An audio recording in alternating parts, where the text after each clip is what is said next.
Rebienvenue dans cette vidéo du mois de juin 2023, les énergies de juin 2023. Alors, c'est toujours Maître Phare qui vous accueille pour cette présentation-là des énergies. Donc, ces perles de lumière que je vous offre toujours avec le cœur, nous sommes partis pour juin 2023. Alors, qu'est-ce qui se présente à nous pour The Good Tarot? Pour le mois de mai, je vous disais qu'on était dans l'énergie de la reine d'eau. Alors, qu'est-ce qui s'est présenté pour le mois de juin 2023? C'est ce messager d'eau. Le messager d'eau, dans d'autres jeux de tarot, c'est le chevalier de coupe. Donc, l'eau, c'est toujours nos émotions, c'est toujours, oui, ce milieu maritime, c'est l'eau qui coule en soi, c'est la vie, hein? L'eau, c'est la vie. Et pour le mois de juin, on a le messager. Ce messager, c'est celui qui va nous transmettre des messages. C'est celui qui a entendu des choses, hein, qui est allé voir sa reine d'eau, celle qui est si calme, celle qui peut faire la part des choses dans son émotion, qui va trouver son point central, son point zéro, son point le plus important, et qui va venir transmettre. Voyez-vous le petit hippocampe? Alors le messager, est-ce qu'il reçoit des messages de l'hippocampe? Ou c'est lui qui transmet des messages à l'hippocampe. Donc, il y a deux sens qu'on peut voir sur cette carte-là. Et le messager, ce chevalier, c'est oui, c'est celui qui part en mission, c'est celui qui est missionné pour amener des informations. C'est celui qui va partir d'un point A à un point B pour transmettre.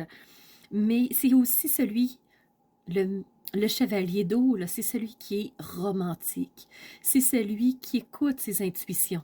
C'est celui qui est branché à ses émotions, qui a envie de vivre, qui a envie de les déguster, qui a envie de les partager. C'est pour ça que c'est un messager. Le chevalier d'eau, de coupe, il a envie de partager ses émotions, de les transmettre, de les vivre avec quelqu'un d'autre. Alors, pour le mois de juin, on a envie de vivre de nouvelles émotions. On a envie de goûter, de partager ce qui fait sens pour nous avec les autres. On a envie de s'unir. On a envie de ne pas être tout seul sur le chemin. Donc, on a envie de mettre plus de romantisme, plus de douceur. On a envie de laisser aller tout ce côté-là, de tenir, de lutter, de se battre, de ce côté guerrier qui n'est pas agréable, qui est lourd et qui, au final, nous amène vers quoi? Alors, le messager d'eau nous dit, j'ai envie de vivre, d'être plus romantique, d'être porté vers ce que je ressens dans mon cœur, de transmettre quelque chose de plus vibrant, de plus humain, de plus nos valeurs, ce qui est important pour soi, de se recréer soi. On a envie de transmettre ce qui fait vraiment vibrance. Alors, on a envie, comme je vous disais, de fusionner, de s'unir. Alors ça ici, c'est l'oracle de la triade qui nous dit on a envie d'être en fusion. Arrêtons d'être chacun pour soi, d'être chacun seul chez soi. Arrêtons d'être dans ce côté matériel, ce côté guerrier, ce côté... Ça fait des siècles qu'on se bat. Pourquoi? Qu'on se bat... On pense d'avoir la vérité infuse. Est-ce que c'est vraiment ça? On a envie d'être plus dans la douceur, d'être dans la fusion. Regardez ce côté mauve, cette couleur vibrante du mauve qui nous dit, mais il y a plus grand que ça, il y a plus grand que la lutte, il y a plus grand que le matérialisme, il y a plus grand que vouloir avoir raison toujours. Mais restons dans ce côté plus doux, plus bienveillant, plus humain. On est capable d'avoir beaucoup plus que ça. On est capable de vivre beaucoup plus quand on est dans une fusion, quand on est vraiment tous le cœur vers quelque part. On s'en va vers beaucoup mieux.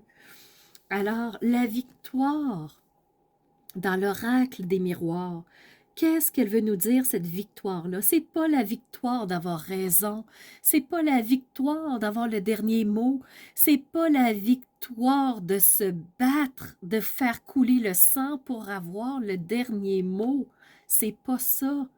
Ce que le messager nous dit, c'est la victoire du cœur, la victoire des de l'importance d'être en fusion dans ce qui est plus doux, une même et seule direction. Pourquoi ne pas faire fleurir nos valeurs?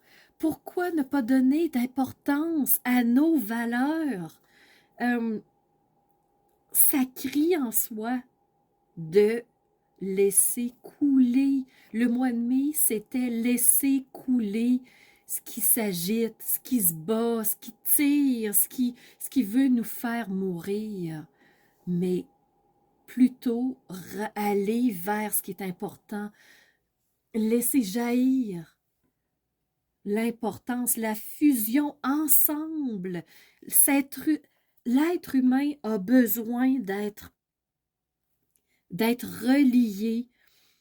Goûtons à ce qui est nouveau, laissons tomber ces épées, ce qui blesse, ça fait des millénaires qu'on utilise les mots violents, les paroles blessantes, les épées pour couper, pour enlever la vie et être le dernier debout. Ça sert à quoi?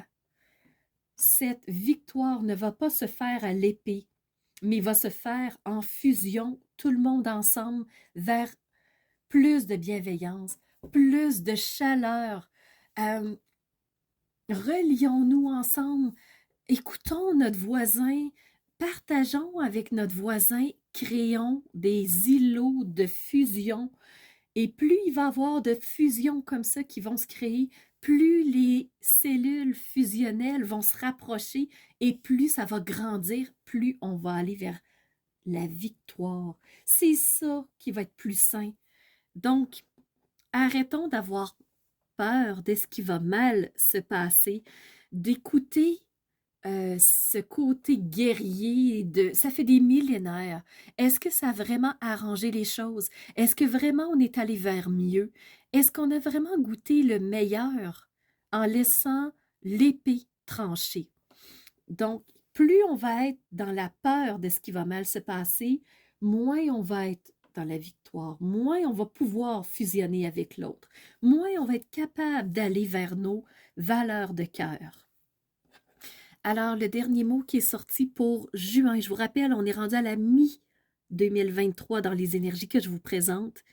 Moins on va, plus on va être centré vers ce qui va mal se passer, moins on va être dans cette fusion-là, moins on va être vers la victoire.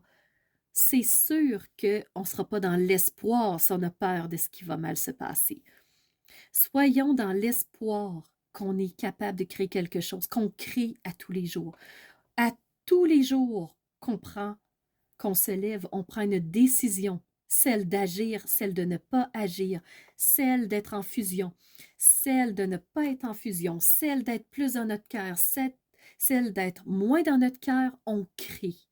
Et plus on va aller dans une énergie de douceur, de fusion, d'écoute de soi, d'écoute de l'autre, de création, tout le monde ensemble, plus on va être vers une victoire de quelque chose de plus sain, de plus doux. Alors, c'est ce que juin se manifeste pour moi. Alors, dites-moi en commentaire comment vous le ressentez. On va aller expérimenter plus loin dans l'astrologie par rapport aux pleines lunes, aux nouvelles lunes, mais pour l'instant, c'est ce que juin me chuchote à l'oreille. Alors voilà, je vous donne rendez-vous pour la deuxième partie de 2023. On commence maintenant tout de suite avec le 7e mois, qui est le mois de juillet 2023.